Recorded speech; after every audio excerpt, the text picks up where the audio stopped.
Hello, I hope you are well and yours are well too. I'm well.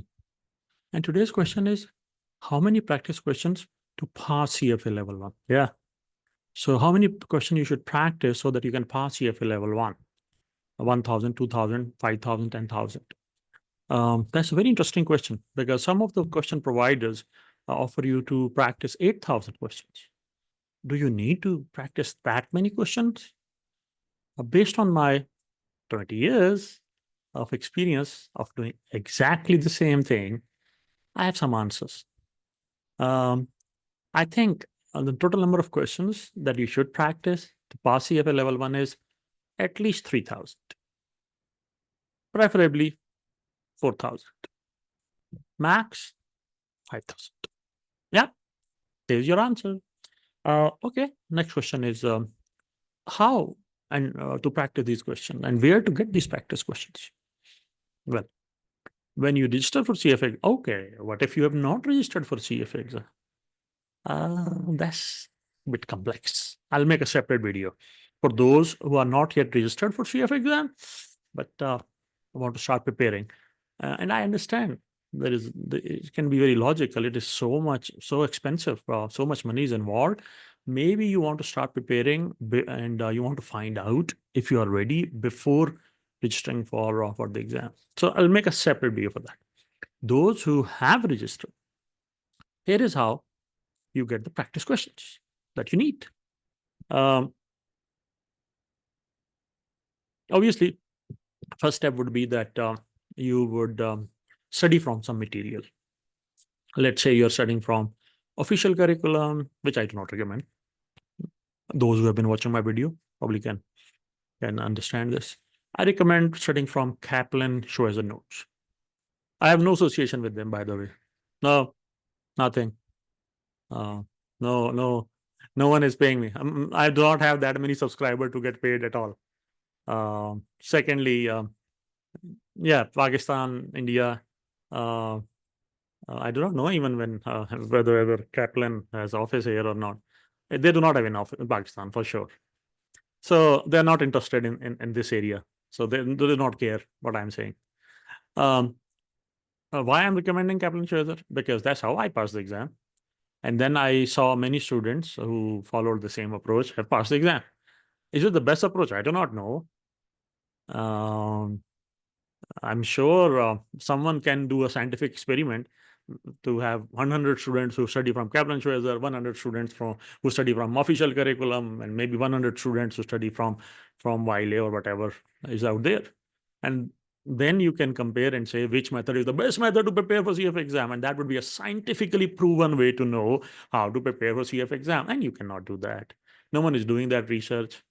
So you cannot just wait for someone to publish a research which identifies the best method to prepare for CF exam. So let's go with the path which has been traveled by many and it works. So you will study from Kaplan Schweizer notes, the books that you can get easily from your local bookshop. And when you'll be reading, you'll be studying chapters, which we call, by the way, readings or LOS. So you have 93 chapters. So you go through one chapter, and then at the end of the chapter, you have questions. So that is first source of questions. There are 93 chapters. Roughly each chapter has 10 to 15 questions. So 93 into 10, 12, that's first 1,000 questions. There you go. That's your first 1,000 questions. You will find it in Schweizer Kaplan notes. You do not just start from the first reading and go all the way to 93. That's not how it works. You will start from first reading, and typically you will stop at 11th reading. Why? Because that's first topic or first subject. And then we have similarly 10 subjects. So once you are done with the first subject, which in CFA level 1 is quantitative methods or quants, what you should do is practice questions from practice pack, which CFA Institute provides, for which you have paid a lot of money, by the way. That's an extra $300, which you should pay, by the way, a separate video on that. So you paid $300 for that practice pack. So practice pack allows you to practice questions at the topic level. And these questions are from the same database from which actual exam is created. So once you're done with quantitative method, you attempt Practice pack questions for the whole topic. Now it's no more about a chapter or reading. It's about the whole topic. And that's another 1,000 questions. See? Very logical, very American, very systematic way, no confusion. Americans, they're very straightforward. You can understand they're very systematic and get things done. No confusion. So first 1,000 questions you find in Kaplan books. Second 1,000 questions you find in the practice pack, and these questions are at topic level. Once you're done with all 10 topics, then you want to see where you stand at overall level. Can you retain 10 subjects? Is there a problem of formula retention? Maybe there is. So the solution is you attempt mock exams for the whole syllabus. And they are because each mock exam has 180 questions, and you have 6 mock exams from CFA Institute in the premium pack, in the practice pack, for which you have to pay $300. I keep on repeating it because sometimes students do not buy the practice pack, and then they wonder, where are my 6 mock exams? Yeah, you did not pay CFA Institute, did you? You went for the cheapest option to register? Well, tough luck. So go for the most expensive option, pay $300 to CFA Institute. Even if you have gone with the basic package, you can upgrade it. So upgrade it to the most. You should tell CFA Institute to even come up with a premium super duper package where you pay some extra money. If there is anything that you can do to improve your chances of passing the exam, why not? So CFA Institute wants you to pay them $300 more. Go ahead. It's not a big deal. It's a small amount. Pay $300 to CFA Institute and get the practice pack. And from that practice pack, you will have 6 mock exams, which are from the same database as the actual exam.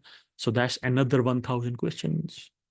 So these are your minimum 3,000 questions that you should practice to pass CFA level 1. And what if you're done with it? Well, repeat it and try to reduce your mistake this time. See?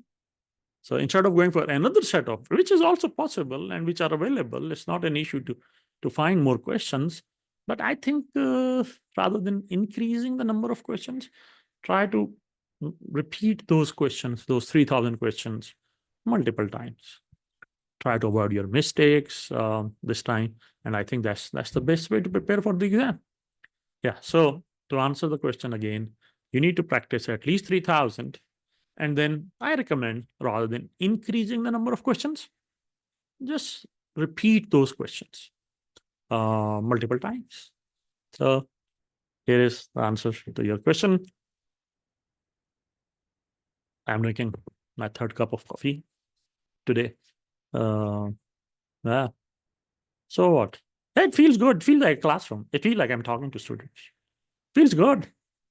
Thanks to this technology, I can continue doing what I've been doing for 20 years. Actually, I've been teaching for 24 years now. But I've been exclusively teaching CFA students for 20 years. So keep sending your questions. You can add those questions in comments, or you can send me on WhatsApp or on LinkedIn. I'll try to answer. Feels so good when someone is interested in what you have been doing. And I've been doing this for 20 years. Take care. See you in the next video. Bye.